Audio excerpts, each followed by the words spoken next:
Ei muuta kuin... Ootas, katsotaan semmoista. Joo. Tuu vielä testi päälle tosta. Katsotaan, että sillä rupeaa jotakin tapahtumaan. Onks toi 200 grammaa nyt vai mitä toi? 603 grammaa paino viimeksi. Nyt en oo mitään, mutta varmaan tuon poluureutanin liiman takia se painaa muutaman gramman enemmän. Joo, kyllä täällä kilonen on myö. Niin toi kilonyyttö. Joo. Joo.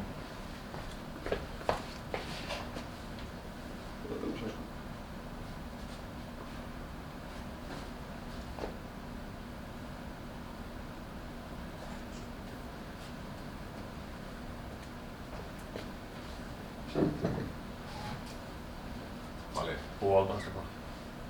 Niin vähästi.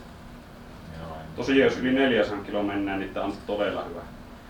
Niin eli 401,5 kiloa on laskennallinen.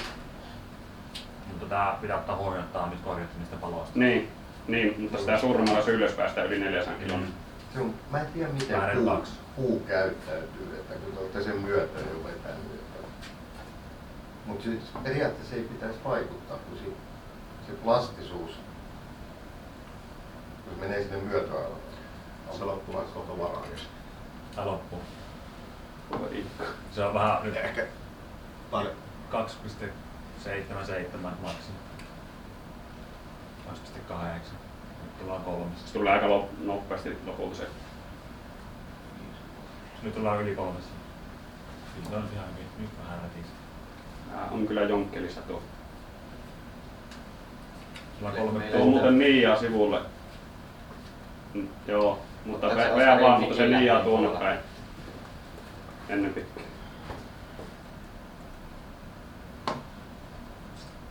Paljon. 3,74.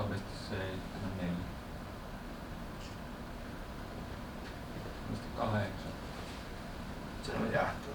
3,88. Lohahtaa ihan just. Jostain se antaa perään. Yläparten päissä olevat nivelet, niin ne on kyllä niinku...